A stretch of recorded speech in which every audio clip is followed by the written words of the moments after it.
Mr. Walton, did you make contact with aliens? Were you taken to another planet, to a mothership? How did they communicate with... Can you tell me what they look like? Can you tell me how many of them there were? Were you given food? But the teachers are alive. They're not books. They are the very living essences of nature itself.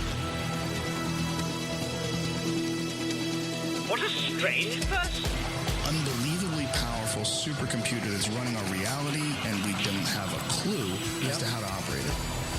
So when maybe you or somebody else creates an AGI system and you get to ask her one question, what would that question be? What's outside the simulation?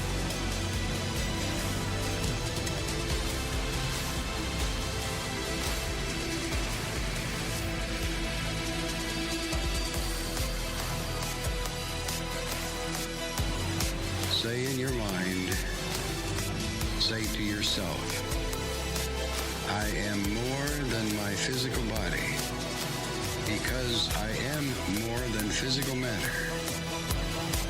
I can perceive that which is greater than the physical world.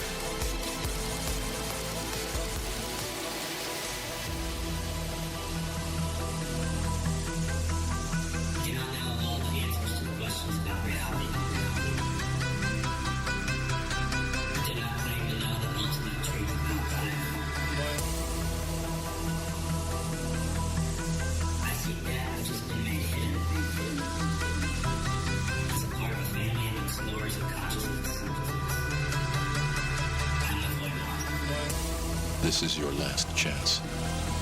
After this, there is no turning back. You take the blue pill, the story ends. You wake up in your bed and believe whatever you want to. You take the red pill, you stay in Wonderland, and I show you how deep the rabbit hole goes.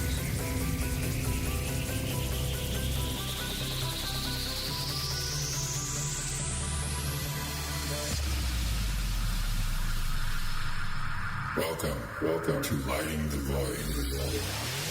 Broadcasting from a shack on a hill in the Mossy Creek bottoms of Cane Creek, Arkansas.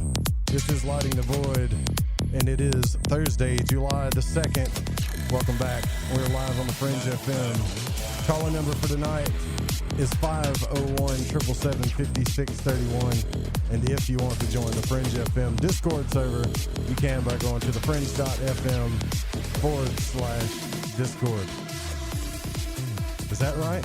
No. Sorry. It's /chat room. Sorry for the delay. We got the lightning storms going on again out here, so the internet went down on me. And we'll see, right? We'll do this thing. I haven't got the lightning rig up yet to where I can guarantee that we don't have issues with lightning. But anyways, I want to give a shout out to our sponsors before we get this show going. To Metaphorical Archaeology, Barbara Charlton. Give her a call, 214-995-3754.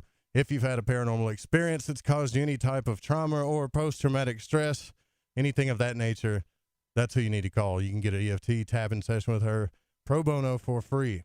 Also, head over to ufoseekers.com, backed and supported by the Fringe FM. And I am being a little bit teased, I would say, like just a little bit teased, that Tim Doyle may be coming on the show sometime this week. I can't guarantee it, but I hope that happens. All right. And it's been a minute, so I can't wait to talk to him again. You can check out their YouTube channel at youtube.com/UFO Seekers as well. Okay. So our guest tonight, very special guy, right? Tim Renner from Strange Familiars.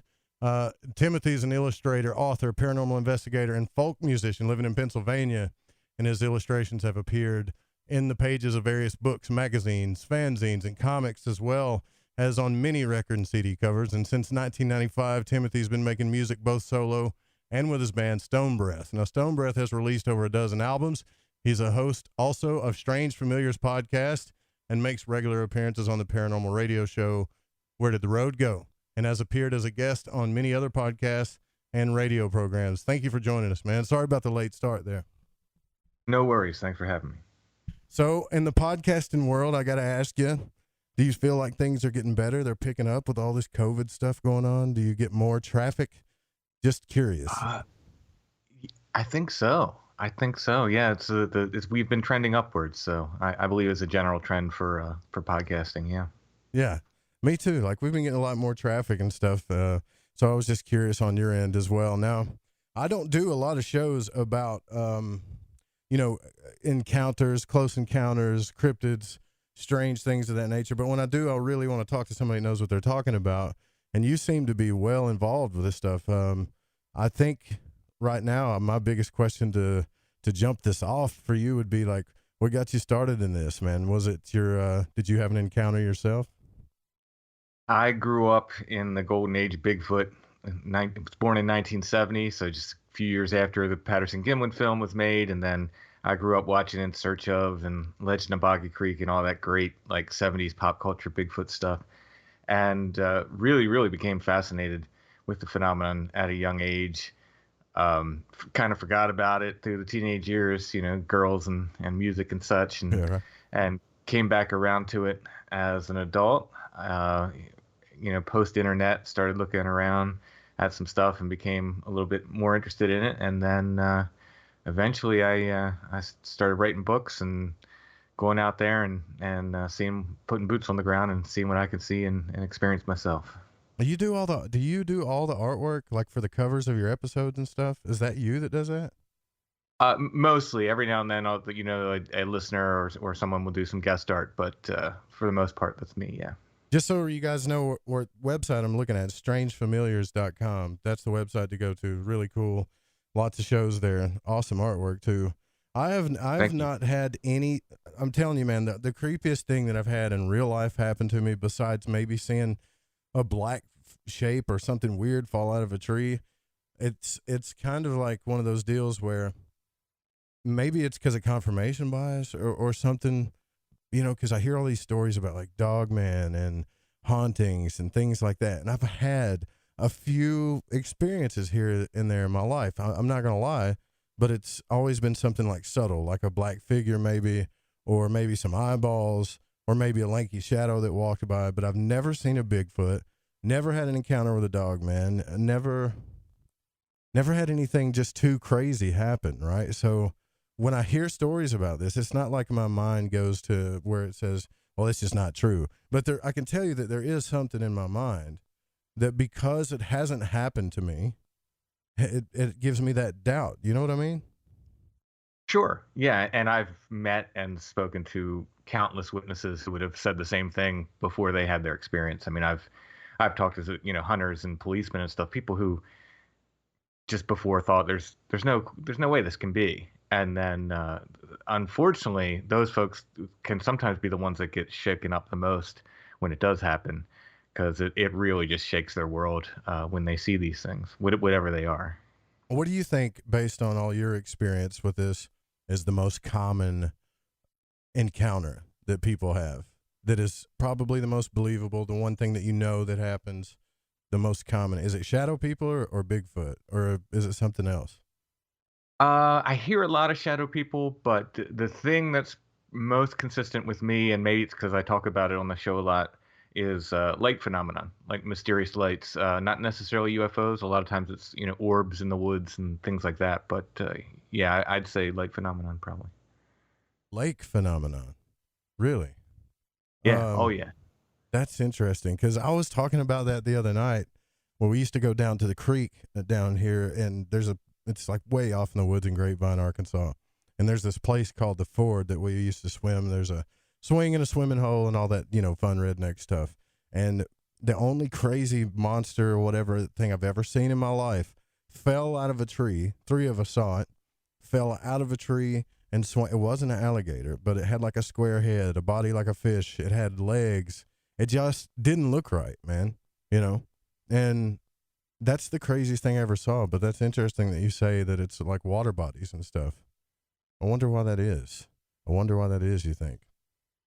Yeah, I don't know. For a while, coming at this stuff, when I started, I was way more into the idea of the Bigfoot, for instance, being just some kind of undiscovered primate or relic hominid. And I used to think, well, they follow the water bodies because it's got to drink, and creek beds do make good traveling if you want to stay out of sight. Unless somebody's in the creek day or night, pretty much you could probably travel creek beds and keep out of view pretty easily. But as time goes on, and I wrestle with this idea of there being a breeding population of giant ape men, especially in the eastern part of the United States, I wonder if it doesn't have something more to do with the actual flowing water of the creeks. I don't know whether it kind of creates some sort of vortex, or I wouldn't even know the word to assign to it, but conditions that are favorable, let's say, for the manifestations of these things, whether it's the water passing over certain types of rocks or something similar to that. I don't know. Well, that would make sense to me. Running water is good for all wildlife. I mean, I grew up hunting, and as a hunter, if you get around running water, not just still water, but running water, most of the time, pretty much every animal in the forest is going to come around, and those areas. So, yeah, it is a pretty trippy thing. But see, from Arkansas, we're supposed to have like Bigfoot, the Flatwood Monster, all of this other stuff. But man, I'm telling you, the creepiest thing I ever saw was a shadow. My son saw a shadow out here one time. I was on the porch. I think we see this stuff when we're children. Do you think that too? Like children see more stuff? Based on just what like witnesses contacting me and so forth, especially with like ghosts and shadow people stuff. Yeah, I would agree with that. Yeah. I'm standing on the porch, and I'm trying to get him. He was like 8 years old, and I'm trying to get him to walk towards the house, and he just freezes and turns pale. And I'm thinking, what the hell's going on? He said, there's a black figure looking at me, and he's pointing to the side of the house, and he's like, it's staring at me, Daddy. Like, he was freaked out, and I said, well, don't. I did the parent thing where it's like, well, maybe it's in his mind. I don't know. I said, well, don't look at it. Look at me. It can't hurt you, and walk towards me. And he was just stuck. And when I looked around there, I didn't see anything. But I do remember seeing stuff like that when I was a kid. So I wonder if we'd like shut it off, as we get older, maybe. Yeah, it's quite possible. We might just generally be more open. That our receptors are more open when we're younger, maybe. Yeah, probably. I would think so too. But this Bigfoot thing has got me stumped, because if you think about missing 411 and all of that, like there's what was the figure? Was it 4 million or 7 million people missing cases? And everybody's like, oh, Bigfoot's a friendly people. They're aliens. They come from this spaceship, and they're just friendlies. I'm like, hold on a second. What do you know in the woods that is that big, that has that much hair, that's not dangerous? Can anybody name anything that would be friendly like that? No, right? Right. So why do we just assume that because there's a bipedal creature walking around that's tall, that it's like Harry and the Hendersons and it's super friendly, Yeah, I think that was a big part of the line that the old school cryptozoologists would give us in the 70s, that they were vegetarians and these peaceful creatures that never hurt anyone. Well, I wouldn't say they're like man-eating killer machines, that are out there in the woods waiting for us.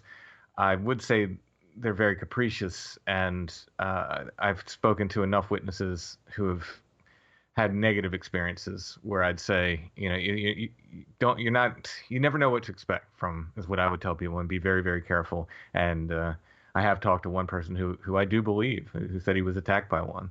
So there's a kind of a culture of revenge with these creatures. If you shoot them or shoot at them, if you even sometimes touch them. I have a couple stories of people who were attacked after touching the creatures, running into them or touching them. They can react very, very aggressively. Yeah, see, that would make more sense to me, actually. I mean, because we all know how nature works, right? Like nature, it's survival of the fittest out there, especially out in the wild. So why would I just don't assume why we would think these things are super friendly if they even exist, right? So right. See, yeah, it's a funny thing to talk about, because so here I'm a believer. I would tell you, like, I believe the witnesses and I believe I've had some weird things happen to me out in the woods that I don't necessarily attribute to Bigfoot, but maybe to whatever force is behind the Bigfoot phenomenon. And so I believe that but I also have a real hard time believing that they're always here. So what does that mean? I don't know what to tell people. People immediately jump to interdimensional or alien or something, and we just don't know. We don't know. But like I said, I do believe people are seeing them. Something very real and very physical. Can reach out and touch you if it wants to when they see them. But it's a difficult problem to wrestle with. Interesting episode. I haven't listened to the whole way through, but got my attention. Episode 168 about hooded figures, disembodied legs. I've had an experience with a hooded figure, but it wasn't. I don't think I was fully conscious. I've told the story a million times to my audience probably, but if you're new listening, I got caught in a false awakening. You know what that is, right? Where you just keep waking up in the same dream and you think you're awake, but you're really not. Mm-hmm. Yeah. And this thing, about the fourth or fifth time I woke up, it definitely had a hood. It definitely was a dark hooded figure, and its face was I really didn't get to see much of its face, just the top of its head. And it was laid over my face, like 4 inches from my face, man, enough to make my heart speed up really, really fast. And, just like kind of turn my head sideways, and I didn't want to look at it. That was the first experience I had with hooded figures, but disembodied legs, man, what's that about? Oh, this is, and I got a Bigfoot sighting, I believe, that was on the show where someone just saw the legs, and they said it looked like big hairy legs, like basketball players' legs, just running across the road in front of them. What? And then, yeah, it's just really, really nutty. And then another guy contacted me and said, I've seen disembodied legs running through the woods. And in that episode he tells a story of his parents dropped him off at an island. They were at some lake, and there was an island in the lake, and he wanted to go hiking, so they dropped him off on this island, and he said he heard some stuff and had a stick thrown at him, and it sounds like it's going to be this Bigfoot encounter, but he says he's on the trail, and he looks over, he hears leaves being kicked up. He looks over, and he said there's just this pair of legs just runs by. And that's all he could see. They said they looked human. They weren't hairy or anything. These looked just like regular sized human legs. And he sees him run by, and he quickly made his way to the beach, and I guess signaled for his family to pick him up. He was done for the day, which after seeing that, I don't blame him. Who's going to believe you though, right? When you say, hey, I mean, that has got to be the freakiest experience in the world, number one. Right? Yeah, that's really bizarre. But the thing that has happened again and again while doing the podcast is I'll have somebody on to talk about something like that, and they'll just like, this is the craziest thing. And then inevitably someone else will contact me and say, I've seen the same thing. Really? Oh yeah. It's happened again and again. It's happened with, I didn't invent the what we call the Flannel Man Phenomenon. It's something I had read about, and my wife woke up and saw this, if you're not familiar, it's basically people are seeing these lumberjack-like guys. And often they'll wake up and they'll be just standing there in their room. They're wearing a usually red plaid shirt, not always red, and blue jeans or some kind of work pants. Sometimes holding an axe, sometimes not. And I talked about this on the show just offhandedly. My wife is a pretty big skeptic, and I said, well, even she's had an experience, and I told this story, and then people from all over just started contacting me. Again and again with these stories of seeing these flannel man or lumberjack man entities. And after that, it was somebody said they saw someone dressed in a bunny suit just outside of Easter in a really, really weird situation. And then we started getting these bunny man stories again and again, which the two of those are probably my favorite, the flannel man and the bunny man stories. But yeah, it's happened again and again with these weird things. There's another creature people see that they say looks like the Green Goblin from Spider-Man comic books, and we've had I think 4 or 5 of those. After the first guy said he saw it when he was a kid, a bunch of other people said yeah, and they described the same figure. Now, are these people saying, how often are the stories that when people talk to you about these things are people that are in sleep or paralysis states? But most of them are just conscious, just everyday conscious people walking around doing their own thing, right?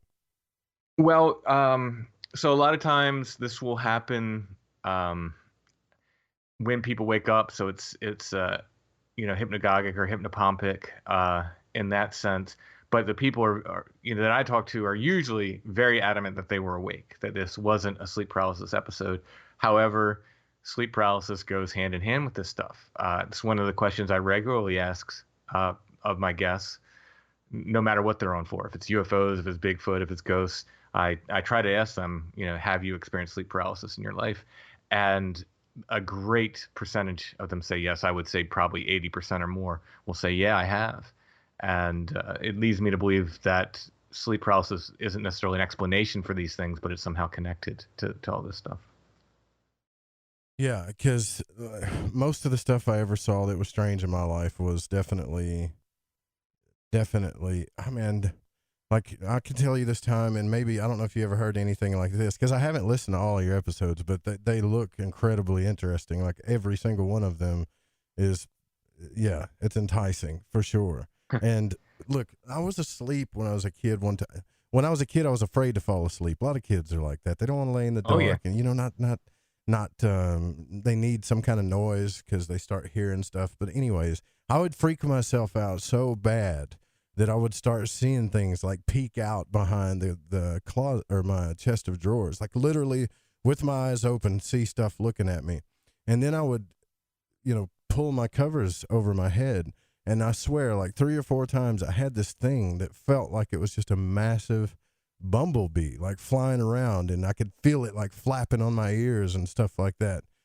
Wide awake. And I wonder about what that is. I've heard some people say fairies and other things like that, but what do you think that is? Well, when people say fairies or jinn, to me, this is all just different names for the same phenomenon, expressed differently through different cultures.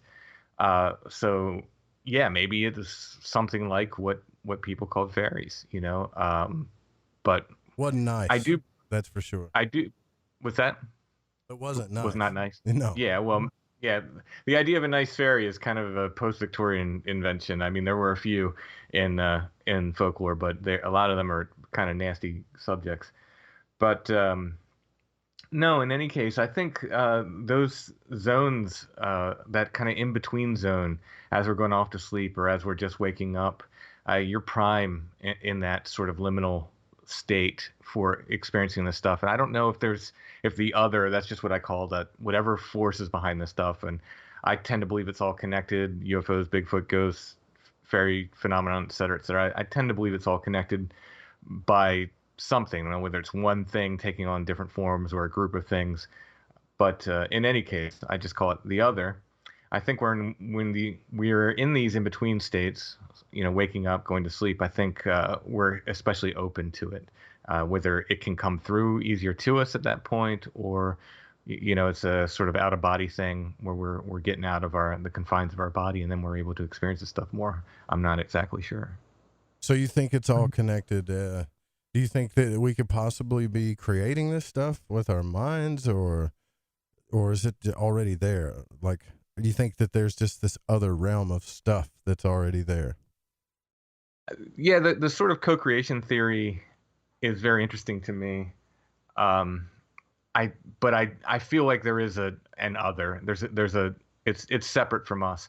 I do think it for whatever reason, it's part of the human experience. I think, people have been seeing and dealing with this stuff for all time. So in some way it needs us, or it is trying to tell us maybe there's something more out there. I don't know, but I do think it's not us entirely creating it. I think maybe we might play a part in that. And I can give some examples of some neat stories along those lines that guests have told me. But for the most part, I think it's something else. There's something else behind it. It's not entirely us. Gotcha. So it could be, I don't know. It could just be like some type of program that's creating things from this other that because if you think about like Tulpas and Slender Man and stuff, because I talked to, what's his name? I can't think of his name now. Nick something. What's his name? He's wrote a ton of books on this. Yeah, that's right. Nick Redfern. I talked to him about it, and he said, yeah, there's definitely something to the fact that we're co-creating this stuff, but we don't think that we can actually bring this stuff into reality. But I mean, after studying magic and the occult and all this stuff and manifestation and how it works, like, yeah, man, like in Carl Jung, if you get enough people focused on something, or especially if they get their emotions involved, like fear and obsession, things like that, it could totally, I mean, according to those fundamentals, it could totally just come right into this realm, you know? Yeah, I would agree with that. I think you're hitting on a lot of the right things, or at least things that I feel are the right approach. Jung especially is very, very interesting to me, the archetype idea and the things that are part of the human experience and have been. You know, this it's just difficult to wrestle with, because when we talk about things being non-physical or apparitional, say, I think people sometimes get the idea that I'm saying they're not real, that they're illusions. And I want to stress that, you know, I've talked to enough witnesses who have been deeply affected by this, that I think, you know, what people are experiencing is definitely real. It just, I don't think, for instance, they're, you know, natural animals or something like that. I got you. All right. Well, yeah, I want to get into some of these stories too. We're already at our first break here, guys. We'll be right back. More Lighting the Void coming up. Stay with us. The website, strangefamiliars.com. Be right back.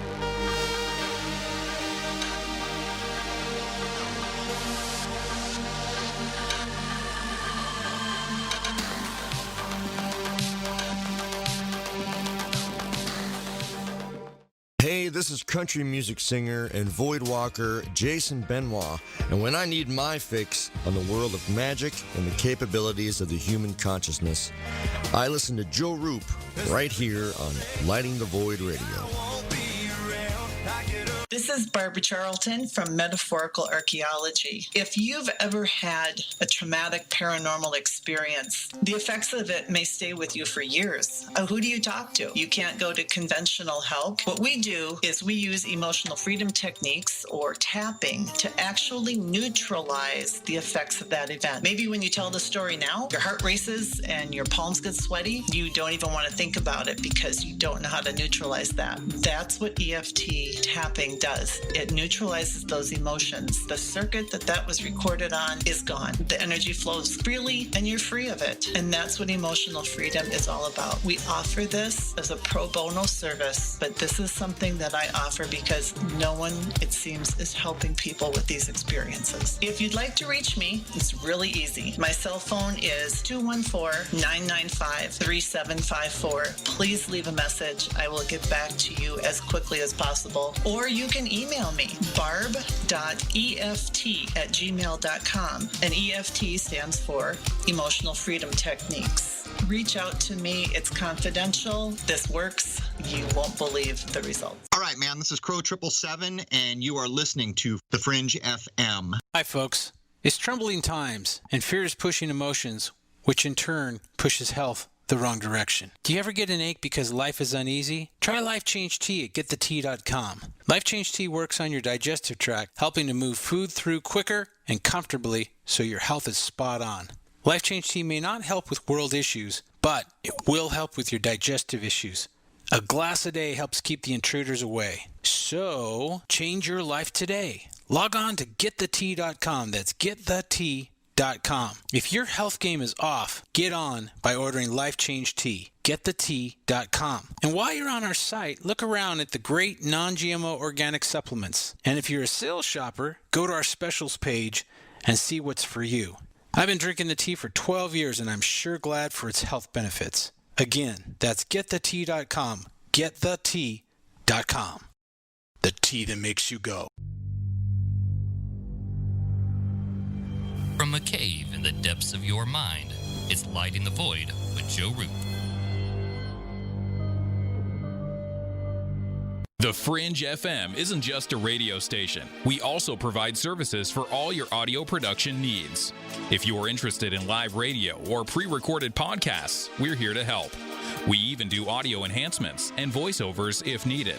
If you want to do a podcast or live radio show and even want the option to syndicate on terrestrial radio, from simple audio file enhancement to live production and call screening, we have you covered. We have worked with some of the best professionals in the business in order to provide coaching instruction for content creation, show structure, and more.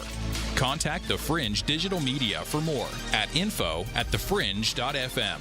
That's info@thefringe.fm. Or call 501-777-5631 for a consultation. Hey, I'm J.M. DeBoard, and when I want to talk about dreams, I look up my man Joe Root and his show, Lighting the Void.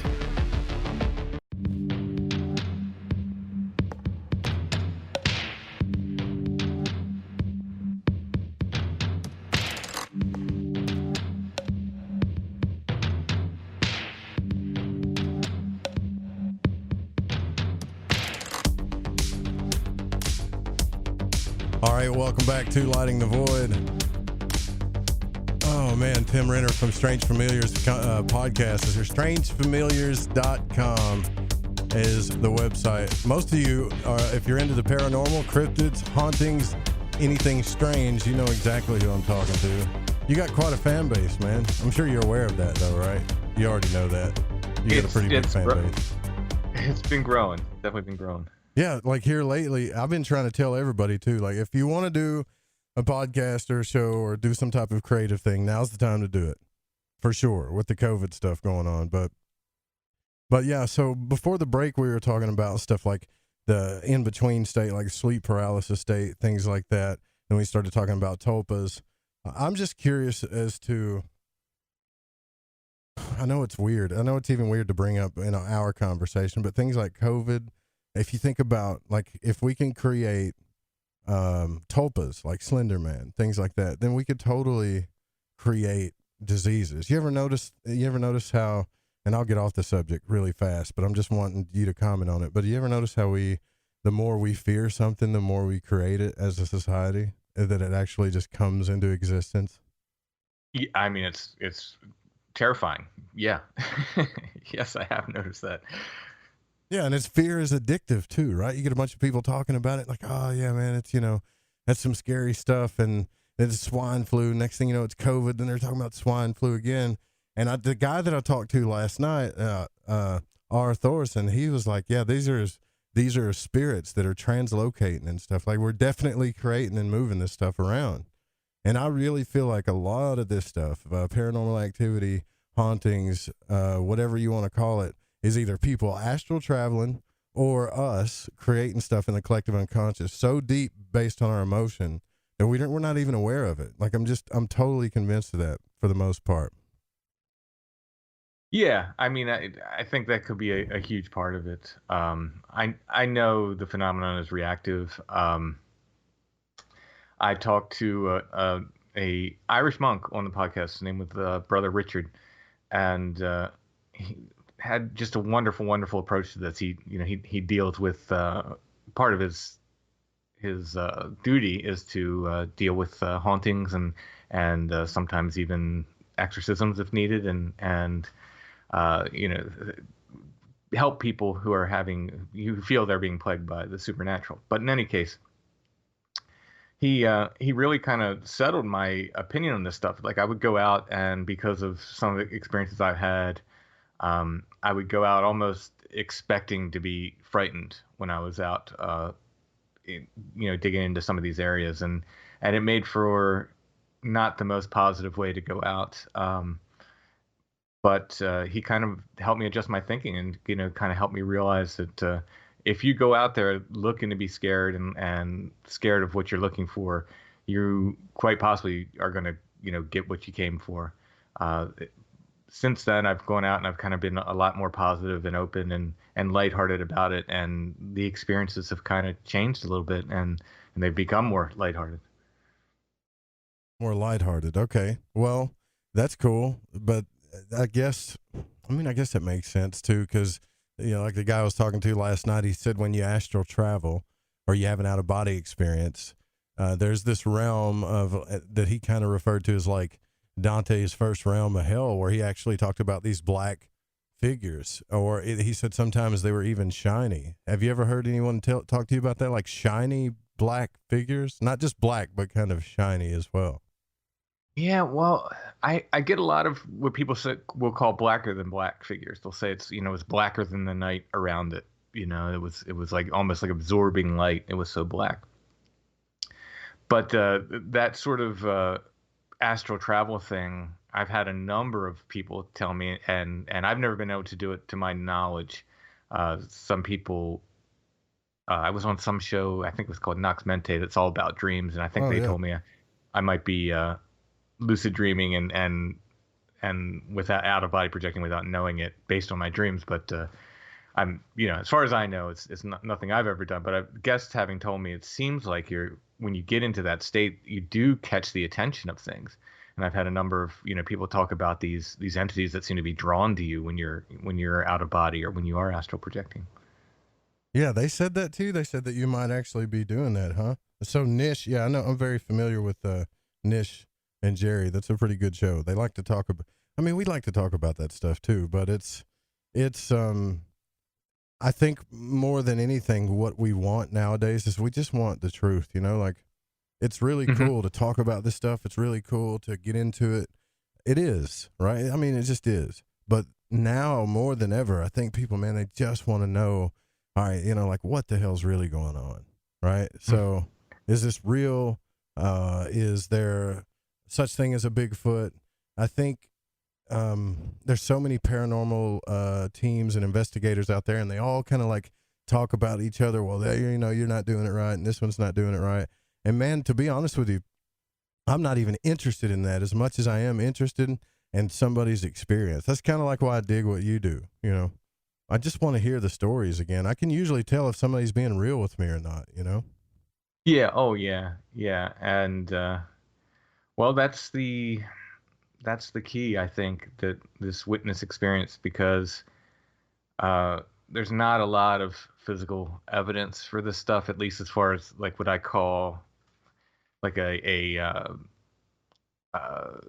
class A, kind of relic, like when you talk about saints relics, there's a primary relic, which would be like some of the saint's hair or the saint's fingernail and stuff. I'm just using this as an example. And a secondary relic would be like the saint's clothes or their prayer book or something the saint had touched.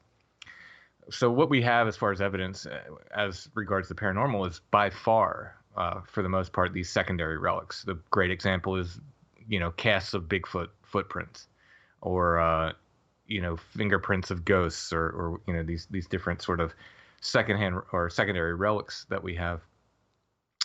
So I don't think that we're ever going to get that primary, that Bigfoot body. We might get little hints of stuff, but it seems to be, even when we do get hair and DNA samples or something from drop from a UFO craft, supposedly, for instance, some kind of strange metal or whatever it is that they've collected, that it's always controversial. It's never, you can never get science to just go, oh yeah, that's what that is. Without a doubt, it's always yeah, it is sketchy, inconclusive.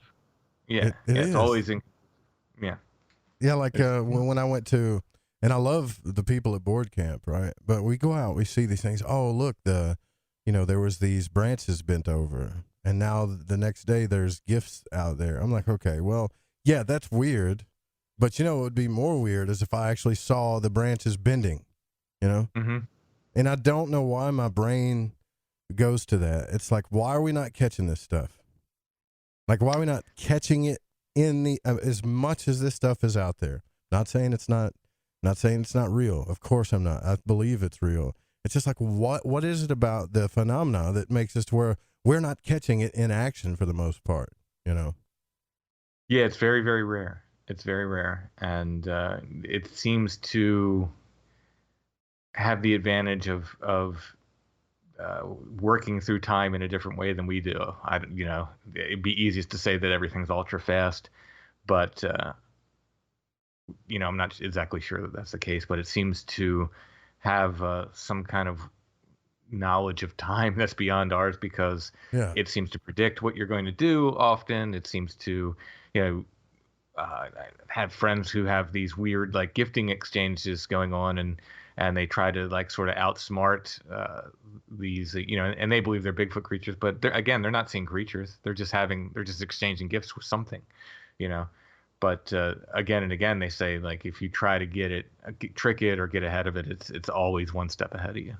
Can you tell me, like, what your experiences in the woods were? Because you seem like a reasonable dude to me. Like, you're not going to BS anybody, man. You know, like, so Well, what experiences I don't know. did you have? I mean, I've had some crazy stuff happen, and it's really, like I said, because I think it's kind of interactive. So it happened when I started playing with it, and it kind of changed from there. So the first thing that really kind of got my attention was I was hiking. It's a place I've hiked 100 times, before. I've been there a ton, and I was, kind of came to this trailhead, and it looked like something had been taking white quartz rocks, and just smashing it, and it just splintered all over the place. I'm like, man, somebody must have sat here for hours and just smashed quartz rocks. So it got my attention. I noticed all these white rocks around, and there was a sort of the makings of a cairn, of a stack of rocks. It wasn't very elaborate that was there with all the smashed rocks. So I kind of made a little cairn, made a little rock stack, and came back about a week later, and it had been changed. Oh, okay, somebody did that. So at this point, I'm thinking it's people. And so I changed it again. I came back a week later. It's changed it again, and I kept doing this, and I started getting so interested in it because it was getting changed every time, and I was making my stacks more complicated. So I would make very elaborate, complicated stacks, and I would come back and they'd always be simplified, almost always. They would be simple. Sometimes it'd be just minor changes where I was taking pictures on my cell phone, so I'd know if they changed every time, and sometimes it would be minor changes, but most often it was simplified to kind of a triangular pattern. And I continued doing this for a long time, and I was telling my wife about it, and she's like, "Well, somebody's doing that." And I said, "Yeah, probably. It's somebody, meaning another human." I said, "Yeah, probably, but it's still interesting because whoever they are, they're literally at this park as much as I am, because it didn't matter. At this point, I was coming back 2 times a week." All right, sorry about that, guys. Massive lightning bolt. So we're back. If that happens again, we'll have to reschedule, but sorry about that, Tim. I'm out here in Timbuktu, man, and I can't, get the lightning to stop, And when it starts, I've got all this rack equipment that keeps, from frying the rack, everything, but when lightning hits out here, for some reason, it just fries the internet. So I'm working on it. But, yeah, I appreciate your patience. Thank you. Yeah, no worries. We'll try again. Yeah, so what were we even talking about before that happened? You remember? We're talking about some the sort of gifting exchanges I was doing in the woods. Okay, yeah. There you go. Yeah, so yeah. I'm not sure where I got cut off, but essentially, I was stacking these stones. They were getting restacked, and I thought it was another person, and went there one day with my wife and kids, and they wanted to, there's a pond in the park. They were hiking there, and I said, well, I'm going to run up and check this area. My wife was now at this time calling it my chessboard, saying, jokingly saying I was, playing chess with someone. I said, well, I'm going to go check it, and ran up there and rearranged the stones. They had been changed, and I rearranged them and met them back down on another trail. And then when I met them, my wife said, oh, I want to go see this area. I want to see your chessboard. I said, okay. So took her back up there, and I had been gone, maybe 20 minutes at the most. It's probably more like 10 or 15. And when I got back, there was a large leaf placed under one of the cairns, one of the rock stacks that I had made. And I'm 1,000% sure it wasn't there when I left. So at this point, I'm completely dazed. I'm looking around like, what's going on? Because, somebody had to be in the woods watching me do it. They had to change it, in that little bit of time. As far as I know, we were the only family there that day. There was no one else in the parking lot or anything. So that got my attention big time. And then I started thinking, well, there's something weird going on here. There's something else going on here. And I continued this. That started in the summer. I continued this throughout the fall and winter. And one day I was going up. It was in January. There was a light coating of snow on the ground, and I was there. I'm sure I'm the only one in the park at this point. This is a weekday in January, and there's snow on the ground. It's not a lot of people out. And as I'm going up the hill to this place, I hear what sounded like a rock clack, with 2 rocks being smacked together behind me. and kind of down a hill in some woods, and I kind of peeked that way and didn't see anything, and thought that was kind of strange, and started making my way up the hill. And this whole murder of crows, they were in the trees there, and they were there every time I went, and they would usually announce my presence. You hear them like calling and stuff, but they were pretty used to me. And this day, for whatever reason, they just all like, I don't know if it was 100 birds or 50, or this huge, massive murder of crows comes out of the trees, just calling, just screaming the whole time, and they went right over my head. I could have held my walking stick up and knocked one out of the air. They were that close to me. So that was, I didn't think that was super unusual until later on, all the stuff that happened later. I get up to the area. Did you get a gut feeling like something wasn't? That would have given me that gut feeling like something ain't right, Yeah, well, for me, it was more when I got to the top of the hill and I started to, try to rearrange the stones, and I got hit with this smell, this just horrible smell, like dead flesh mixed with skunk or something. And when I got hit with that smell, I got scared. I got I've never been, again, I've hiked this area before and since hundreds of times by myself. Never really had this feeling of fear like this before or since. And I wanted to run. There was no part of me that was trying to be brave. I wanted to get out of there, but my knees locked up. And it was either sit down or lean on my walking stick. And I just leaned on my walking stick, and I'd read enough about Bigfoot encounters to know that this is all a sign of Bigfoot. And I thought, well, this is what you wanted, get ready for it. It looks like it's going to happen. And I heard a sort of a wood knock from the opposite direction where the stones were, a little bit previous to the smell. So, I'm hearing knocks, I'm hearing rock clacks, I'm getting this bad smell, and I'm thinking, well, here we go. And the fear built to the point where I was beginning to be kind of concerned. I was, getting close to a panic attack, I think. And then I heard what sounded like gears, like 3 little clicks that sounded like little metal gears, just click, click, click, from the same direction that I had heard the wood knock. And then this feeling all went away, and the fear went away, and the smell went away all in an instant. I was able to restack the rocks and get out of there. On my way out, I saw in the snow what I call maybe footprints. I've run into a lot of these people who come into these great Bigfoot footprints all the time.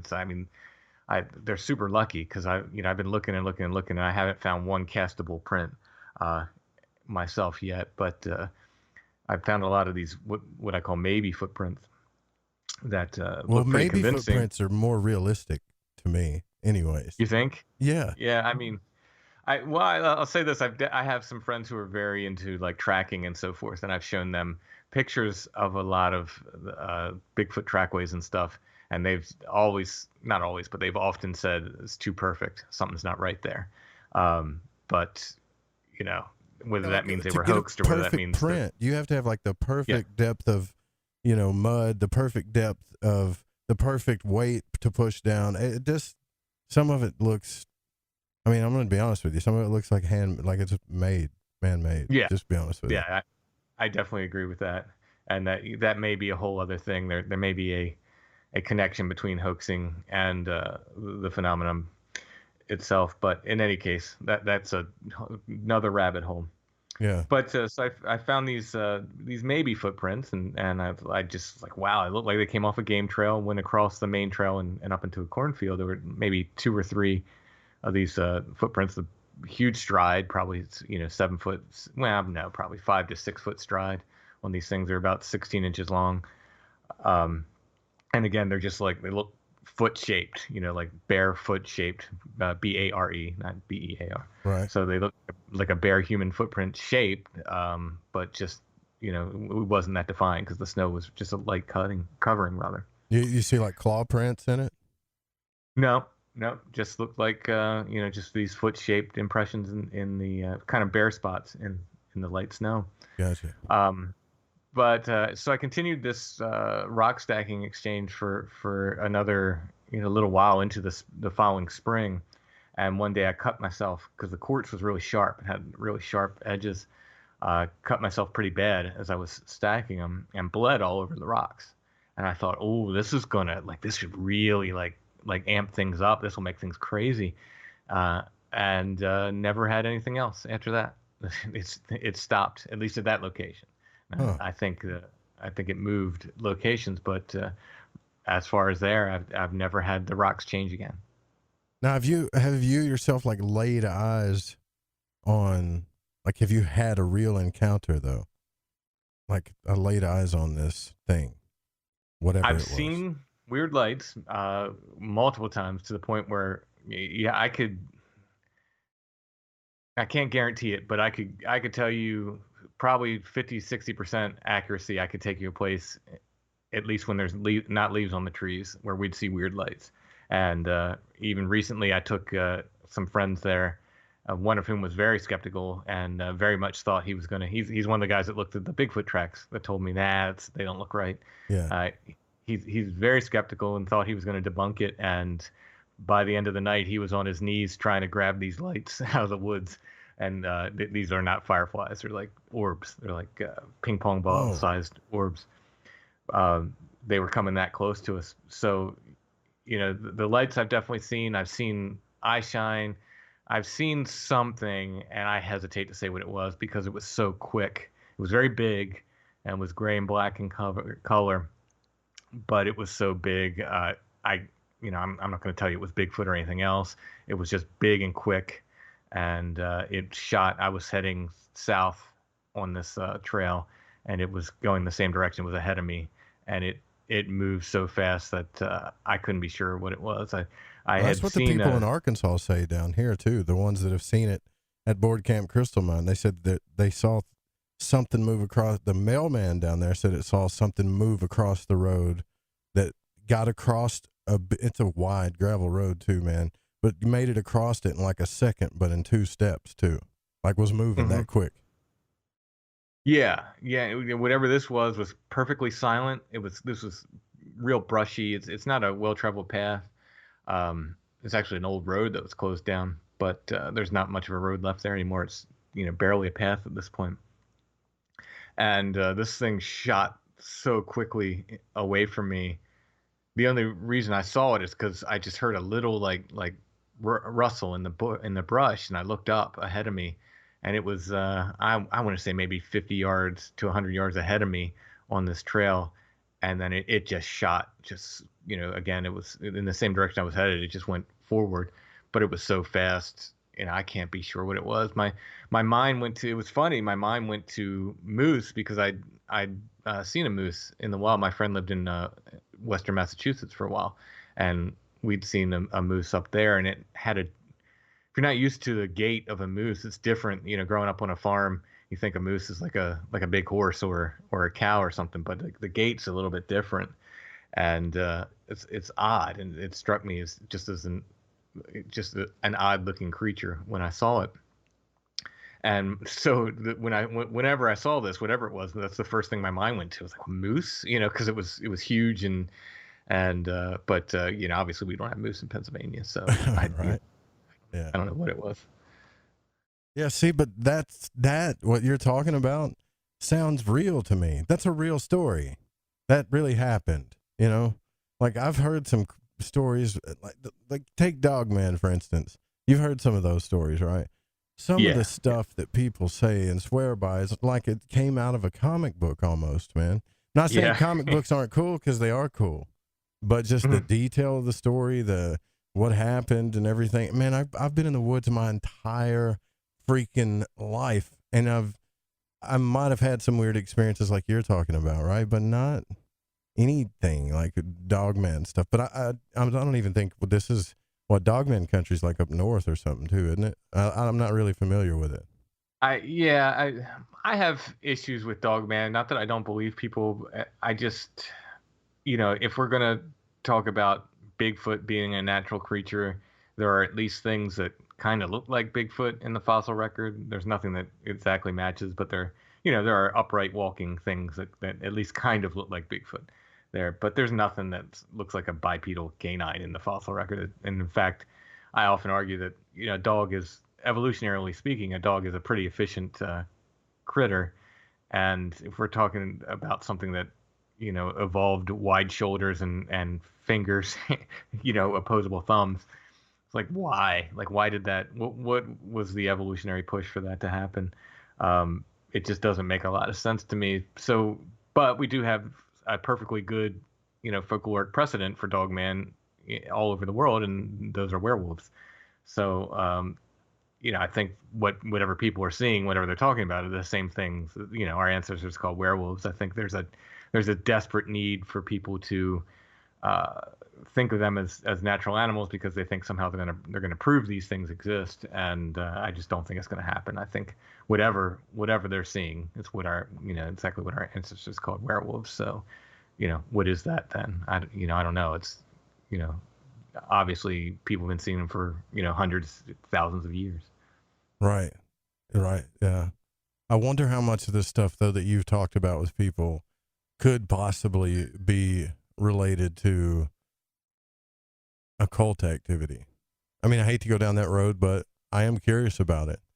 I mean, and this isn't a judgment on that at all, but there's very often, I just recorded an interview this week with a guy who had a Bigfoot encounter, and he said when he got to the campsite, there was a huge, pentagram that somebody had obviously been doing a ritual. They had, flowers and different things, around this pentagram, and I've heard other stories of people going out to the woods to do, magical practice of various sorts and running into Bigfoot or running into, other weird stuff.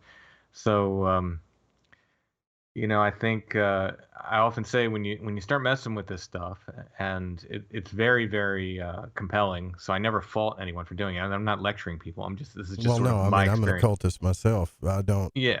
I don't do any like dark occult stuff, but I do wonder about if it's causing things to happen.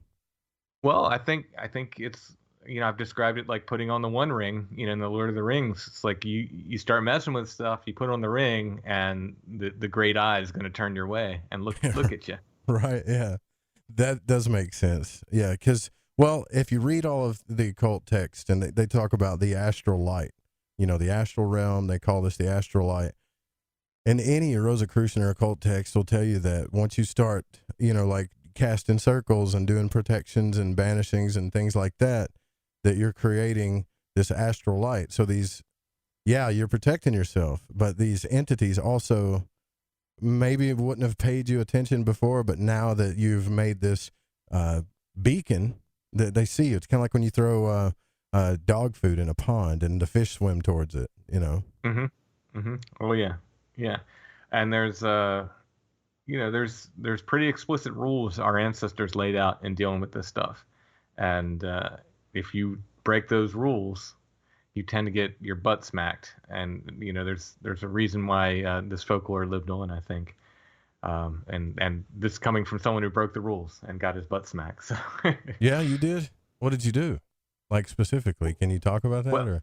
Well, in the same park, I found another area where it was these huge rocks this is off trail now. I had just been kind of wandering off trail, and I found this area where these huge rocks had been put in the crotch of this tree. I mean, like I couldn't even lift them. They were that heavy. And I thought, well, this is interesting. I'm going to start stacking rocks here.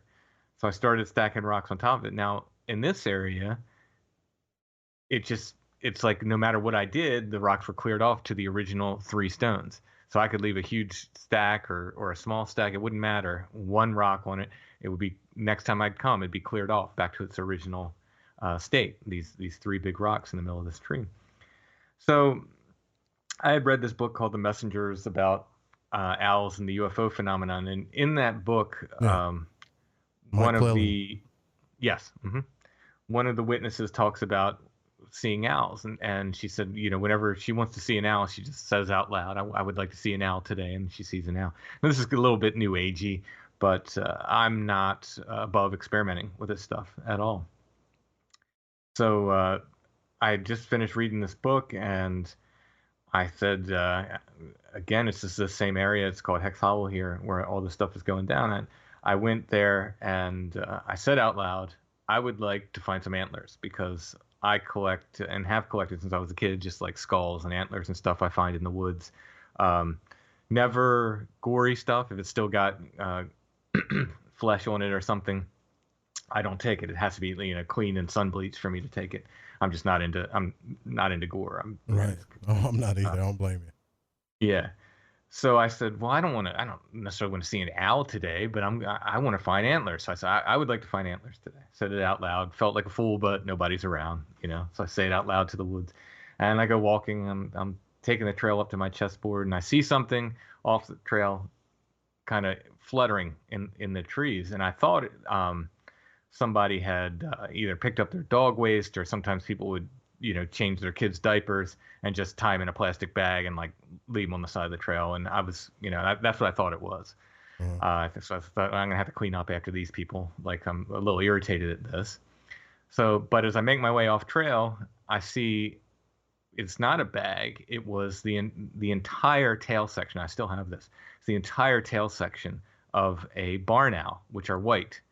So not just one feather. This is the entire tail section. And it was pushed onto like it wasn't a thorn tree, but it had like a little prickly bit that was almost like a thorn, and it was pushed onto that branch. So here I asked for antlers, and I got, owls anyway, which I thought was odd, but, I continued with this. In the same period of time, by the way, I had been doing research, and I was trying to get away from, I was illustrating so much Bigfoot for my other books. So I thought, well, I want to illustrate something else. And I found a text about Merlin. There's it's called the Vitae Merlini. It's the life of Merlin. I thought, well, that'll be fun to illustrate. I'm going to illustrate that. Well, as I'm reading this, Merlin had a wild man stage where he, Bigfoot is essentially our wild man. He had a wild man stage where he kind of ran away from society and lived in the woods and learned how to talk to animals. And they actually called him a wild man at this point. So I thought it was funny to me because I'm trying to get away from Bigfoot, and here I can't do it because I find Merlin was a wild man anyway. I was in an antique store. This is all twisted up. It's hard to tell the story linearly because this is all happening within days, and it's all tied together. So bear with me. I was in an antique store, and there's this whole shelf of owl figurines. And right when I just finished reading The Messengers, this whole shelf of figurines is $1 each. So I said, well, I don't really want to get into collecting owl figures, but if any of them, kind of stand out to me, I'll get one of them. And there was this one very kind of folk art owl. It was carved in wood. All the rest of them were sort of very realistic, little owls of different ceramics and plastics and so forth. But this one was very kind of stylized folk art version of an owl carved in wood. And I thought, I like that one. I'm going to get that one. And it was bigger than the other ones. It's like 8 inches high or so, maybe 9. So I picked it up and I'm looking at it and I turn it over. And on the reverse side of this owl is the carving of a wizard face. So, this whole wizard wild man thing's going on. I'm back on hiking there again after getting this owl statue that day, and kind of having this revelation that Merlin was a wild man. And I'm thinking about that, and I'm going down this trail, and I hear this rustle in the leaves. It's like something big's coming through the leaves. And sure enough, and this is broad daylight, what pops out of the leaves is now this is a barred owl. So this isn't even the same kind of owl that I got the tail section from. A barred owl comes bursting out of these leaves and flies down the trail and right in front of me. I'd never seen an owl during the day, I don't think, in my life before this point. Since then, I've seen several, but this, I think, was the first time I'd ever seen one during the day. So things, keep picking up, and then I started leaving food because I'd heard people talking about leaving food offerings for these things. And I had to say, at this point, I'm still not sure what I'm dealing with. I'm kind of, is this an entity, or is this more like a forest spirit, a genus loci, or something like that? I don't know, but I start putting out food, and the food's always gone the next time I'm there. But it's food. It's probably squirrels or raccoons or whatever. So then I kicked it up a notch and I read about alcohol as spirit offering. So I started leaving. Well, I only did it once. I left a little cork bottle of wine and I put it in the hollow of this tree and I dropped it in there and I asked out loud, I said, I would like to find a skull today. And walked from there about, I don't know, maybe 200 yards. Took a little bit longer because you have to wind through the woods and so forth. And I popped up in this cornfield and saw this circle of trees that I'd never been in. Again, I've hiked this park hundreds and hundreds of times. I looked at it. I said, why have I never gone in there? That looks really interesting. About a half an acre size, just literally circle of trees in the middle of a cornfield. So I walked over to it and I enter into this circle of trees, and inside the trees is this huge mound of stones. So if this was in some place like Ireland, this would be considered like a fairy fort. They would call this, a place where the fairies live. I'm told I'm not allowed to say we have fairy forts in the United States. So I guess that's not what it was. But if it was in Ireland, that's what it would have been. Just curious. Yeah. So I'm walking up. I want to get onto the top of the stone and look around, and I'm walking up towards the top, and I look down and I see little tufts of hair on the stones. I'm like, what's that? And then, a few steps later, I came to a groundhog head that had been freshly removed from its body. The body was nowhere in sight. This is a fresh kill.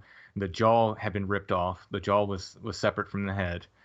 And you're still covered in fur and just, bleeding out. And I'm looking at this and I'm just stunned because I realize,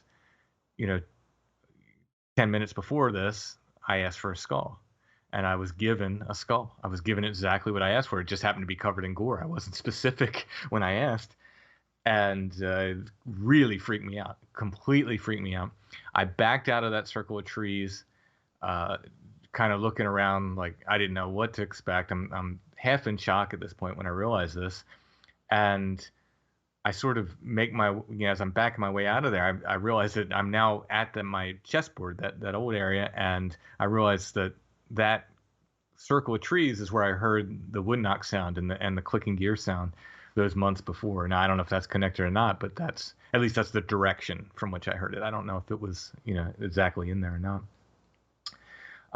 But I did not take this. I asked for this gift and I did not take it. And I learned as I was doing research for my latest book, Where the Footprints End, I was looking into a lot of European folklore and Germanic folklore. And they say, don't ask for gifts, but if you do and you're given what you asked for, take it. Otherwise, it's a great offense. And I went there maybe one or two other times. I looked for that bottle of alcohol. The first time I looked for it, and I couldn't reach my hand in this hole. A little kid could have reached their hand in there. So I'm not saying like somebody didn't come with a small hand that could have grabbed it, but I couldn't. Like somebody, an adult male, I don't think could have reached their hand in the hollow of this tree to grab it, but you could see it. So the next time I came, it was gone. The time after that, it was back, unless I didn't see it the second time. But, again, it was pretty easy to see when you look down in this hollow. And then every time after that, it's been gone. And I think about the third time I came after that, I was with my son. Now I had been, I don't know if you're familiar with Seth Breedlove, who does the Small Town Monsters movies. Yes. Sorry. Yeah. I hit the wrong button, but yes. Yeah, I had been on a podcast the night before. Now, Seth Breedlove's name had come up, and we were talking about the Small Town Monsters movie. And we were also talking about what I was saying before, that, it's like the great eye from the Lord of the Rings. When you mess with this stuff, we were literally talking about those points. Right. So literally the night before, I actually had to get off this podcast with this guy because I had promised my son we'd go for a hike the following day. So I'm there with my son. We're hiking. We parked in an area called the Crossroads parking lot. So if you're familiar with Crossroads and this stuff that's bears a lot of meaning, and it is indeed a crossroads. So it's called Crossroads, and it's at a crossroads. And we go on our hike, and at some point I see my son kind of straighten up. He's in a lot better shape than me, so he's usually about 20, 30 yards ahead of me when we're hiking. Right. I see him up ahead, straighten up and kind of stop in the middle of the trail, and I could tell he's looking at something. So I catch up to him. I said, "What do you see?" And he said, "I think that's a raccoon up there."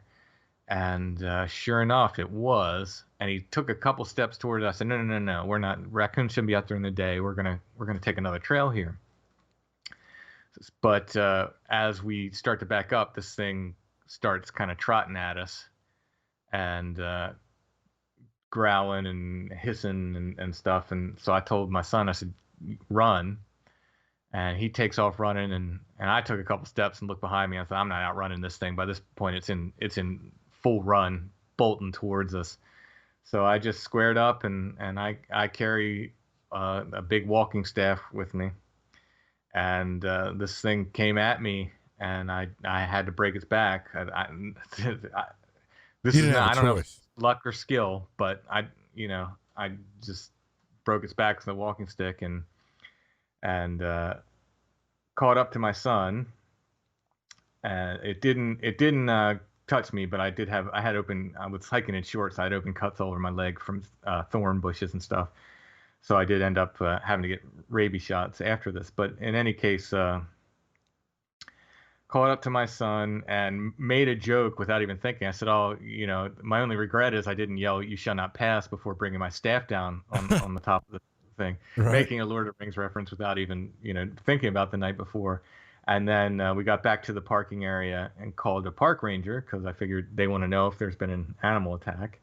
And the ranger that showed up, on his name tag was Breedlove. And what?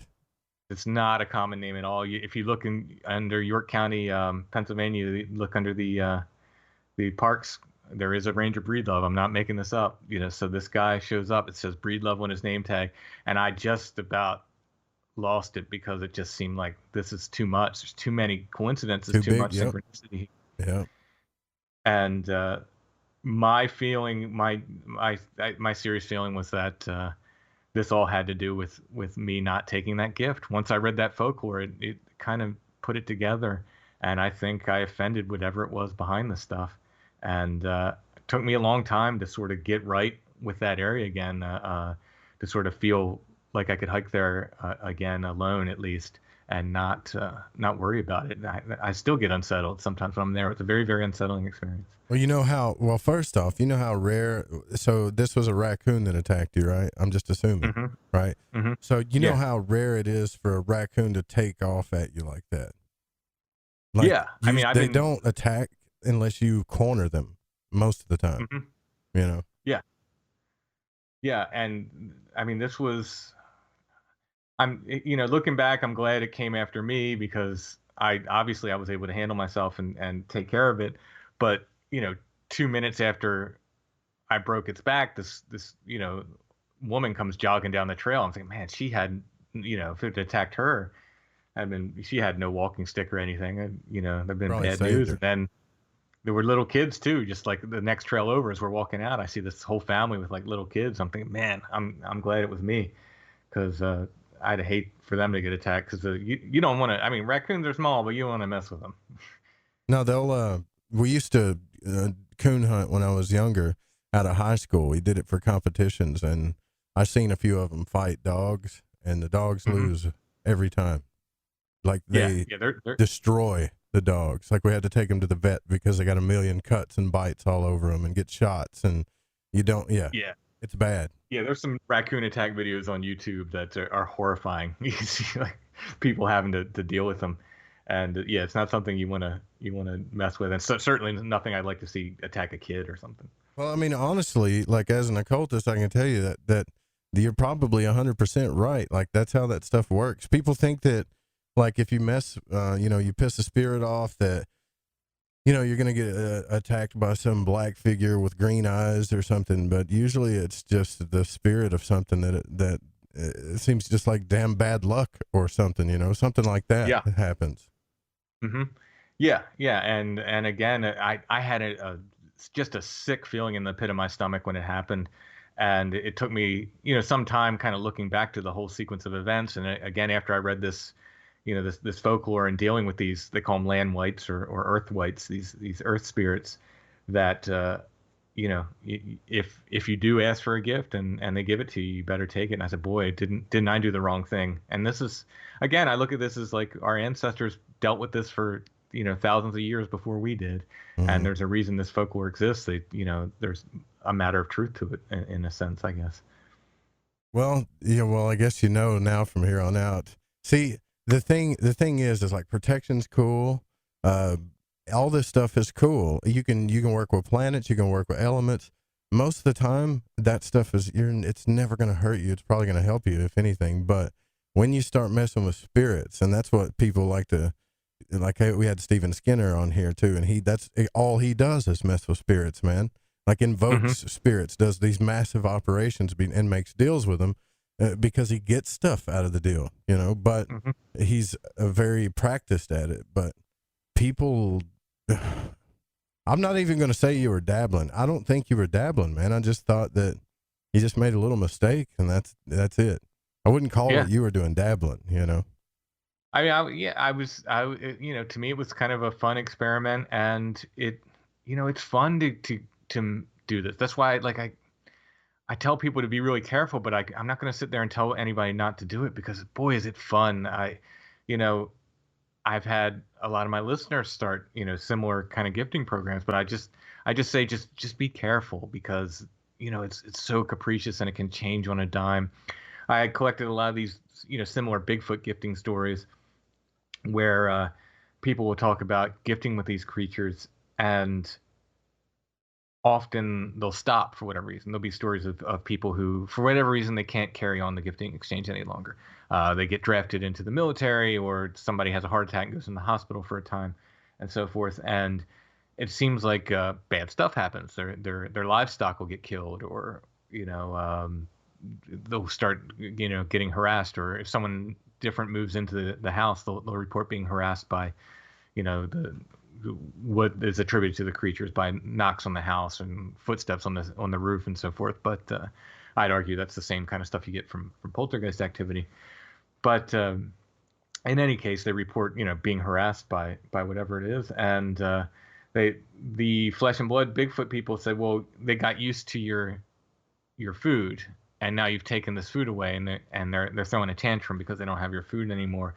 But it really conforms to spirit gifting and what happens when you start dealing with these spirits and then stop. I mean, it again, there's 1,000 stories in folklore about, you know, the brownie in England who was helping the farmer until the farmer forgot to give him a beer offering, and then he just tore apart his house or killed a cow or something like that. That's so crazy, man. Yeah, it makes you like not even want to mess with it, because you don't want to get too tied down with that stuff at all. Well, yeah, and I was getting obsessed too. That's another thing where I was keeping every little trinket that showed up. You know, I was keeping, and I had this whole collection of, you know, these different rocks and things, and I think it's probably more healthy to sort of re-gift them. So what I've been doing lately, and I don't mess with food or alcohol anymore. I'm just back to stones and little, you know, little natural items I craft. Like sometimes I'll carve a walnut shell or something, and I'll leave that. But anything I get, I now don't keep. I tend to re-gift, except for I get skulls all the time. I get skulls more than, like, it's crazy. I've been collecting skulls since I was a kid, and I found one actually whatever I saw that day, that big thing, whatever I saw, I followed after it, not out of bravery. Later on, I thought, man, you took the bait if something was trying to lure you. But in any case, I came upon a deer skull that was impaled on a branch, eye level. This is a private area. No one should be out there. It wasn't out there 3 weeks before that. I had been there, and the feeling I got, and for whatever feelings are worth it was left for me. That I was like, because I like skulls. It's really weird. But ever since then, I find skulls on 70% or more of every Bigfoot investigation I do. Like, I do a bunch of them. I get called out. I'm kind of the local guy for Bigfoot. I'll get called out on these, and I'm not crawling around looking for these. I'm not digging through brush. It'll be, you just roll up on them. Yeah, they'll be right there out in the open. The one area I was there, the guy had seen 2 creatures on his property. he wouldn't go. It was across the pond on his property. He wouldn't go over where they were standing. He wanted no part of that because he'd seen him like the day before. I was like, well, I'll go over there. No problem. So just tell me where to stop, where you saw him. And I'm over across the pond, and he tells me to stop, and I'm raising my walking stick. How tall were they, and doing all that stuff. And whenever we're done, I look down and right at my feet, right where he said these creatures were standing, is a perfectly clean deer skull there. And I found pig skulls in the woods, 2 of them one day, and we don't have wild boar here. And this is out in the middle of nowhere, and one of them had a bullet hole, a small caliber bullet hole in it. These were old. I can't tell how old they are. I'm not real good with that, but these were quite old.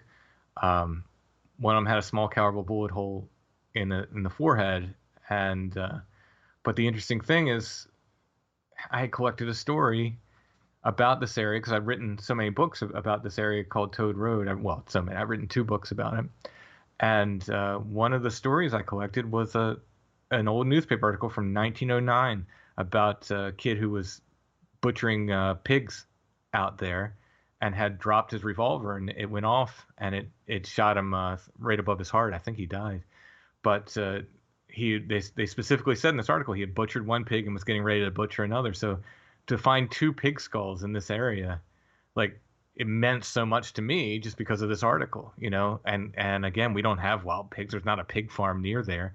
And here I find these 2 pig skulls in this area one day. But again, these skulls I just get constantly now. My daughter, she wants to collect them too, and she was saying tonight to me, she's like, that's like your superpower. You just find skulls. I thought, yeah, I don't know what it is, but my collection, again, I've been collecting since I was a kid, but in the past 3 years, my collection's probably tripled or quadrupled in size. Even I just keep finding them. Well, that's insane, man. That's cool, though. Yeah, that is cool. Yeah.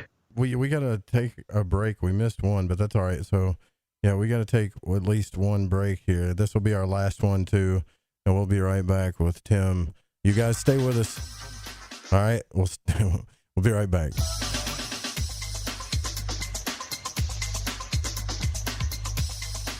Hey, this is No Way Jose, a Northern California Piscean stuck in the Arizona desert. I'm a void walker, and I got the shoes to prove it. So what do I do when my soul yearns to delve deep into the realm of the unknown? I aim my satellite straight into the night sky and catch a smooth ride on the KTLK-DB radio waves. I tune into Lighting the Void with Joe Root on the Fringe FM. Joe, Lighting the Void is the best show on the planet. This is Barney, your friend from Facebook. Thank you and all the crew for all you do. Namaste, my friend. This is Macon from the foothills of North Carolina, and I am a void walker. G'day, void walkers. This is Lily from down under Australia. The world may be small, the enigma is greater. So let your curiosity take you for a journey with Joe Root. Hey, this is V, coming in from Central Maryland, and I am a void walker. This is Kevin Doherty, a beginner void walker. I'm from Vancouver, BC. I know a little about a lot, and as Leonard Skinner said, I guess the rest. I learned a lot from Mr. Root in the show, and I heard it from the beginning. I knew right then he was going to be a new Art Bell. Thanks for all your shows, and keep it up. Hey, this is Derek from Mass, a.k.a. the Night Stalker, and I'm a void walker. This is Mark from Chicago, and I walk the void to ascertain what is consciousness. My name is Jared Johnson, and I'm from Humboldt County, California. I do not know all the answers to the questions about reality. I do not claim to know the ultimate truth about life. I seek that which has been made hidden as a part of a family of explorers of consciousness. I'm a void walker. Thanks, Joe Root. I'm Clyde Lewis. You are listening to The Fringe FM. Hey, is that a new music app? Yeah, check it out. Surfer Music Discovery. It links to thousands of online stations, but the twist is you see the song names and artists that are now playing live. That's different. No guessing. Looks like a waterfall of music. So many formats. Rock, oldies, country, R&B, jazz, and a whole lot more. How's that spelled? Surfer. S-U-R-F-R. Is it expensive? It's free. No need to sign up or sign in. Get the Surfer Music app free from Google Play or the App Store. Have you ever seen an ad or banner which brought you a feeling that someone is reading your mind or even listening to your conversations? Your online data is being used against you. Surfshark is a VPN service that makes online privacy protection easy and attainable. You can use it on as many devices as you'd like simultaneously. Surfshark encrypts all internet traffic sent to and from your devices and ensures that your IP address remains hidden. The VPN service that we use at UFO Seekers, plus 1 month free for $1.99 a month. Visit surfshark.deals/seekers. We all have that story to tell in our lives. The winds were howling. The ground shook. You could hear rushing water. And then, history repeats itself. When there's no power, refrigeration fails, stores with their shelves stripped bare, ATMs can't operate, deliveries stop. Then what? These events can last days or weeks. You need a plan. In statements made during recent interviews, FEMA Administrator Brock Long has repeatedly urged all Americans to understand 3 truths. FEMA is broke, the system is broken. If this is the new normal, Americans can't rely on federal cavalry when disaster strikes. Don't get caught out in the elements empty-handed. Prepare with us by going to preparewiththefringe.com and get your 2-week food supply. 92 servings, 8 food varieties with 25-year shelf life. Normally $137, now only $75. Or get a month's supply, normally $247, now only $147, shipped in 1 business day. Just go to preparewiththefringe.com or call 888-440-7931. That's 888-440-7931. Get this great offer and be prepared while it lasts. Hey Fringe listeners, this is Dave Cruz, host of Beyond the Strange Radio, asking you to join us live Sunday evenings at 7 p.m. Pacific Time, 10 p.m. Eastern, right here on the Fringe FM. Visit beyondthestrange.com for links to chat, social media, and schedules of the show. And remember, always stay strange. Hasta. Somewhere between abnormal and paranormal, there's a show called Into the Paranormal. I'm Jeremy Scott. Hear me live Saturdays at 6 p.m. Pacific, 9 Eastern on the Fringe FM. Paranormal News, I'm Brad Bernards. A meteor was spotted flying across the sky in Europe on Wednesday before witnesses in both Armenia and Turkey saw the terrifying object crash into Earth, according to a report in the UK's Daily Express. The meteor impact, which was recorded and posted on social media, can be seen exploding in its descent before hitting Earth.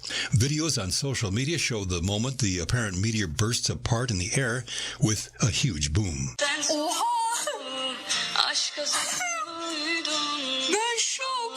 Turkish researchers have since been in contact with the U.S. Space Agency to determine the nature of the ball of light. Meteorites are debris from space objects, including asteroids or comets. They do not burn up in the atmosphere but manage to strike the Earth and are often accompanied by a streak of light and even a small earthquake.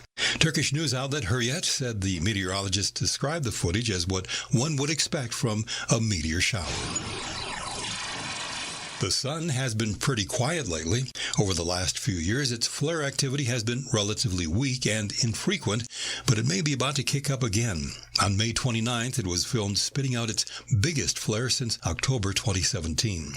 This could be a sign that the sun has already entered its new solar cycle and will be ramping up to a higher level of activity in a few years.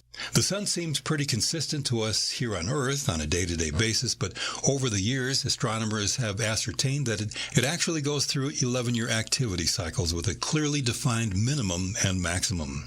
The solar cycle is based on the sun's magnetic field, which flips every 11 years with its north and south magnetic poles switching places. Connect with the news at paranormalradio.com. I'm Brad Bernards, Paranormal News.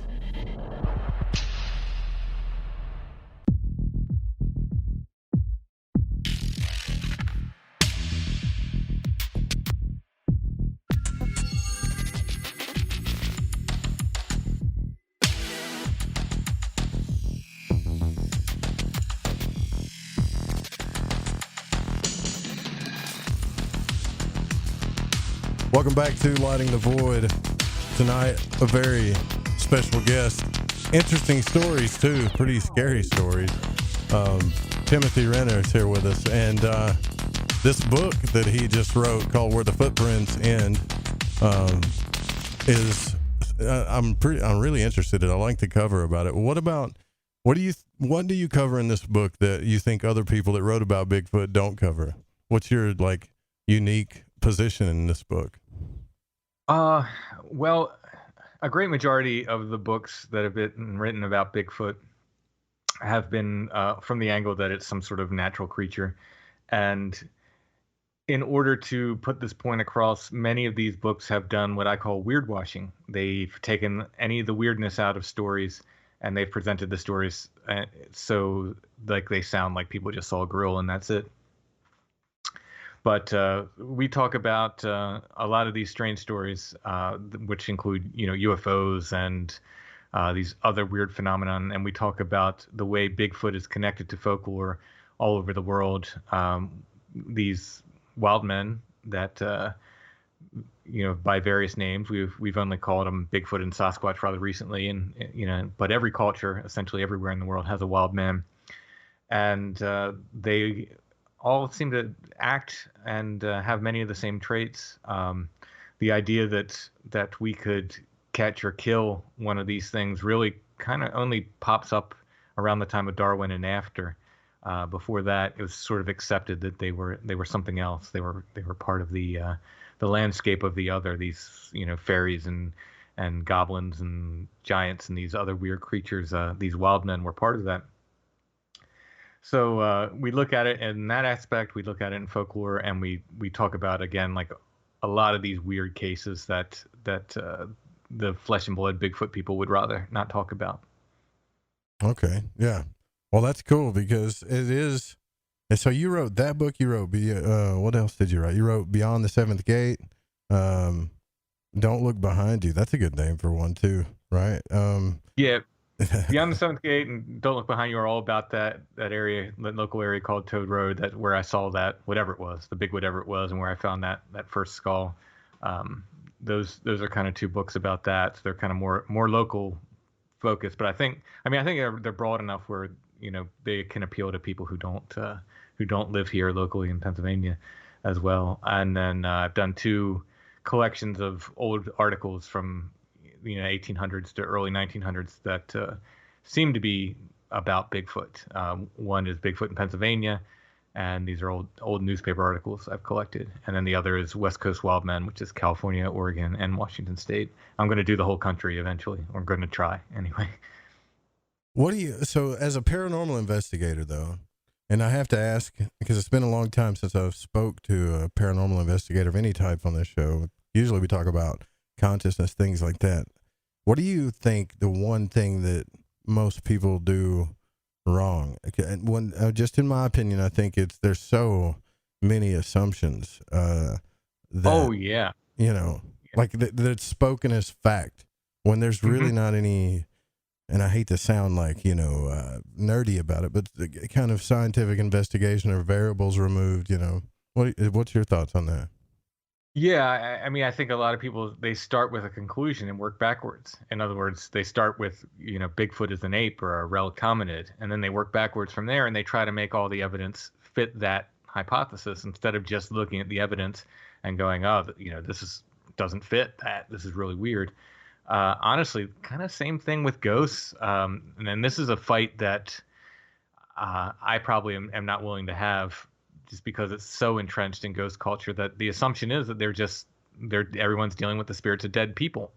And I've tried to suggest we don't entirely know that. And it certainly would be easy for something with an intelligence to sort of use that idea and kind of come through. And I'm not even saying anything demonic. I just mean just something other, to sort of use our idea of what ghosts are and kind of manifest in that way.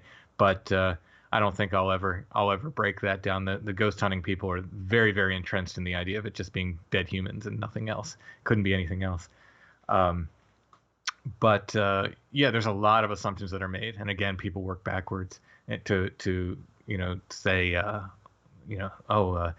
Bigfoot trackways end. So I'll use this as an example. They end in the middle of fields often. They just come to a dead end. And so they will tell you that they turn around and walk backwards in their own footsteps, which is a bizarre idea. So they've imagined a giant, 8 foot tall, 800-pound ape man delicately tiptoeing backwards through his own tracks, so as not to mess them up, because it's not like they're messed up trackways. They're these very, very nice trackways that'll just end. So it's this kind of bizarre thinking. It's like, well, you have no proof. No one's ever seen Bigfoot, walking backwards in its own track. So, but that's what they will tell you they're doing. Well, I got to tell you, man, I've seen a lot of footprints in the woods. I mean, all kinds of tracks. To find a perfect Bigfoot track, it just, in my opinion, would be damn near impossible. I mean, it'd have to be like the perfect, like I was telling you earlier, like it would have to be the perfect pad, the perfect weight. And some of these things I've seen at these conferences, it looks like someone just made it and like took a footprint and stuck it like in the perfect amount of mud and then filled and then cast it. It just doesn't make sense to me, honestly. Every other animal in the woods, you rarely see any perfect track from any animal. Rare. Yeah. It's a bizarre thing, and there, so in volume 2 of this Where the Footprints End, we get into the sort of trickster phenomenon and how that plays into it, and a lot of people, a lot of really respected investigators end up in some kind of hoaxing scam. And it's really strange. It's a really, really strange thing that seems to happen. And not just in Bigfoot. I think this happens with UFO folks as well, too, where you wonder if, and poltergeist phenomena, a lot of examples of what seem to be very genuine poltergeist phenomena, they will end up with, later on, these people will start hoaxing things. And, so you wonder if it's not, maybe it's the pressure to keep producing. That could be a very real thing, but you wonder if somehow this trickster phenomenon, this hoaxing, isn't kind of baked into the whole experience just to make things that much muddier, just to muddy the water that much more. Well, it does a disservice to people that have real experiences, honestly, because we have a service like with metaphorical archaeology that deals with people that have had real experiences because they're not taken seriously, and they're not taken seriously because there's always somebody trying to get ahead of the game in some stupid way, when it's really, look, to me, it's just as cool to search the truth, even if you never find it. I mean, like, why do we have to make things be something, Yeah. Well, yeah. I mean, the perfect example of that is, I'll mess with those ghost boxes sometimes, and somebody said, well, that's just your subconscious affecting that and making words appear. And I thought, well, that's cool. Yeah, right. It's still a really cool thing. Like, if that's the case, I'm totally okay with that. I got to tell you though, with a ghost box thing, I did not believe in that. Like, I was a total, like, no way. This is just, we used to have shows with it, and you're like, okay, come on, right? But one night, dude, it was the creepiest thing ever. Like, I heard my mother's voice, and I couldn't even speak on the air, because I heard her say, like, hey, baby, like that, and I knew it was her. It was her. Wow. And it freaked me out. And ever since then, I think this stuff really does happen. And even in a world of hoaxers, stuff will come through every now and then, Yes. Oh, yeah. Yeah. My favorite example is there were folks who admitted to making crop circles over in the UK. They just said, yeah, we made them. We go out at night. This is how we do it, and we make them. Not everyone, but some of them, they were making. But they said, however, when we're out there doing these things, weird stuff happens all around us. Like, weird lights will go off. We'll see weird orbs and will-o'-the-wisps and UFOs, and all manner of weird stuff will happen while we're making these crop circles. So I think it's a perfect example of kind of, again, it's like you're participating in the phenomenon in that way, and then you got its attention, and then things start happening around it. I'm not endorsing hoaxing, by the way. I think you're right. It's a huge disservice to do that, but I'm saying, sometimes there have been hoaxers who have also had experiences. I'll tell you one that really pissed me off one time, man. I had a guy where I was walking in the woods one time and was setting up traps. Waited till it was like almost dark and setting up purposeful traps to try to freak me out, and I caught him. You know what it feels like when you catch a hoax? Like when you catch it? Like, it felt disheartening.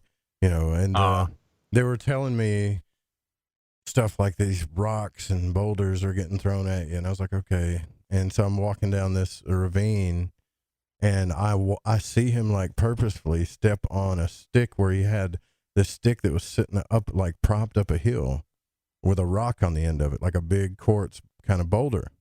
And he purposefully stepped on it so the rock would come flying down the hill. And as soon as I saw it, my heart dropped in my stomach. He turned around, he's like, where'd that come from? What's that? And I was like, oh no, dude, come on, man.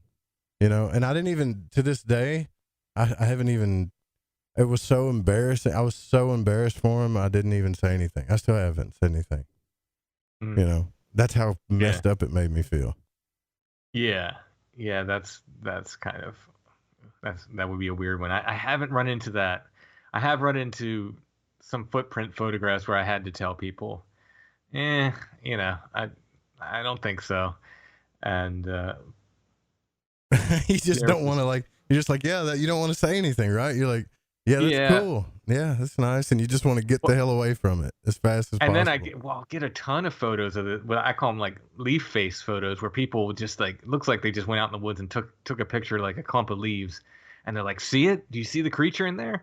And negative. The only right. Yeah, the only thing I can tell people is like, I don't want to be mean, but I just say like, look, I wasn't there. You took the photograph. I don't see what you're talking about, but that doesn't mean you didn't see what you saw. I'm just, it's the only thing I can tell you is I don't see it, but I do get a lot of those too. But strangely enough, that place where there was the hoax, I did see an orb, like just a flat out orb, and I was like, what the hell is that? And it was, so sometimes I think it's worth it to investigate. Like I would tell anybody, like if even if you catch a hoax, don't leave. You might see something. You might actually catch something. That again, that's it seems like it's baked in to this. Unfortunately, to muddy the waters. Well, can I ask you what the orb looked like that you saw? It wasn't like what most people say is like orange or green. It was. It looked like. At first, I thought it was a beer can. To be honest with you, like it was just moonlight reflecting off of a beer can or something. But I kept creeping up on it, and I was like, that's like a silver. That's I realized I could see through it, and I'm like, what the hell is that? That's an orb. And it looked like a bottle cap almost at first, but when I walked up on it, it kept getting rounder and rounder, almost like a bubble. Like I don't know if you've seen that movie Labyrinth, where David Bowie's like spinning those balls around or whatever in his hand. That's what it looked like. And what it was hovering? It was hovering for sure. Yeah. How close did you get to it? I got about 30 yards from it. And I just sat there and looked at it for like hours, and it finally it went away. And to be honest with you, I don't remember if it blinked away, if it faded away. I don't have the memory of how it went away. Mm-hmm. Yeah, they're so interesting to me because I've seen them, and I've taken people to see them, and the ones we were seeing for the most part. Now we did see like I said, kind of ping pong ball size ones the last time we were there. That came very close to us, very very close. But before that, we were seeing almost what looked like LED lights in the woods, to the point where I thought maybe there's a game cam or something. Maybe that's kind of what this looked like before I snuck up on it. Yeah.